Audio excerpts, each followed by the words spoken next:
Таң бозынан ояна сала, жертөленің төбесін ала орналасқан жалғыз терезеге көз салған. Әйнектің арғы жағынан ақ сәлделі ата қол бұлғап, шақырып тұрғандай болды. Соңғы таңым, неге екенін ойына алғаш түскен сөз осы. Күндегі әдетінше киімін жүріп іліп тысқа беттеген алдынан қара көлеңке ағып өтті. Соңғы кезде осы бір елеспен жиі жолығысып қалатынды шығарып жүр. Сол құрғырдың ажал екенін сезсе де, сезбеген түрі танытқан сыйды. Жоқ, өлімнен үріккені емес, әке-шешесінен бірдей айырылып, былқау ғұмырды еншілегелі ол өзін осы үкімге қиып қойған. Ләм дегенін естіген жан жоқ. Қысы-жазы қалың көпәйке оранған күйі жан баласына жуыспай жүретін мұны бүкіл ауыл жалғыз қыз деп атайды. Азан шақырып қойған атын атауға мұның да құлқы жоқ. Базаргүл бір түрлі құлаққа түрпідей тиетін секілді. Қайта сол жалғыз қызы Тәуір.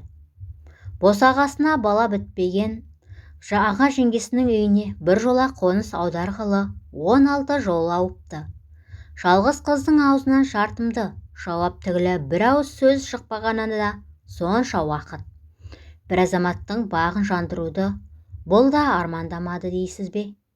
Бірақ ол үшін сол бақ деген бар болғырың әуелі өзіңнен табылуы тиіс екен. Оңашада осылай ойлап қоятын. Сосын сандығының түбіндегі сынық айнаны алып, неше күн сабын көрмеген бетіне күлімсірей көз тастайтын. Ондағысы сыңар айнадан сұлу әйел болмысын іздегені. Әйел деген қажайып аттың шын құдіретін бұл бір-ақ рет сезінген. Қырдағы қойшы ауылына айына бір түстеніп кететін бригадирмен болған сол түннің жылуы мұның мың бір түніне татығаны да сол болса керек. Куәсі боп, айы күні жетпеген шала нәресте дүние есігін ашқанда пұшпағы қанамаған жеңгесі ортақтаса кетті. Өз құрсағынан шыққан сәбидің өгей көзқарасы да мұның тоң боп қатқан жанын жылата түспесе шұбатқан жоқ. Жалғыз. Құлағына әлдеқашан о дүниелік болып кеткен анасының даусы келетіндей ме? Базаржан. Құдай-ау, анау төбе басында тұрған әкесі ғой. Сауып отырған сүтін шелек мерегімен қотара сала қыр басына жүгірген.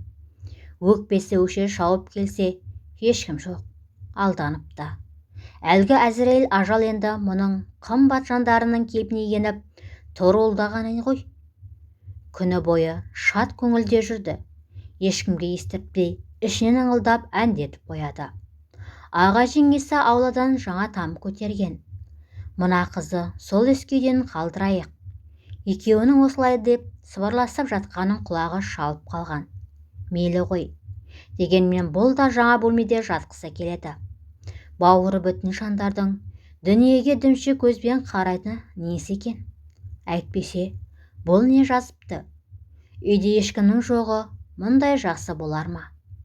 Жеңгесінің жаңа үйге деп алып қойған бар дүние мүлкін есік алдындағы ескі тамға жанталаса тасыды дерсің. Кешкісін жұмыстан келген үй иелерінің көздері атыздай болды. Сарай іші жайнап тұр. Ескі құсқының бәрі бір бұрышқа сүрестіріліп жиналған.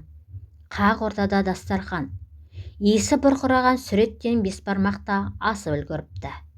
Неге екенін бұл жолы жеңгесі үндеген жоқ. Әлде шаршап келді ме? Тамақ ішкеннің ырымын жасады да жаңа үйге төсегін тасып жантая кетті. Сәби де әшейінгі қыңқылын ұмытып ұйқыға бас қойған.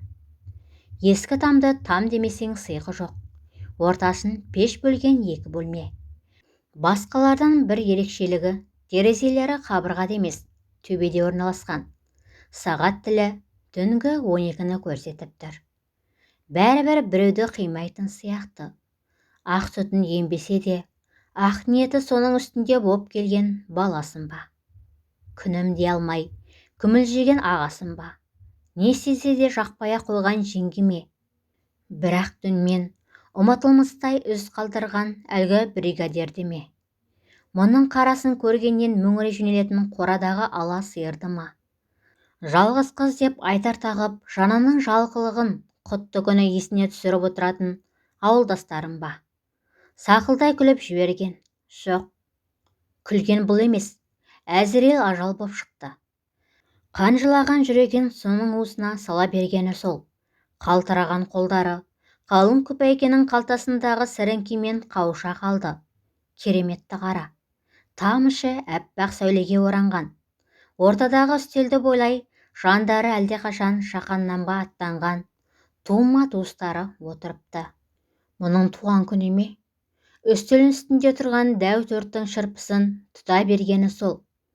26 жыл жанына мекен болған тәнін өрт құрсауына қалдырып жалғыз қыз көкке сіңіп бара жатты.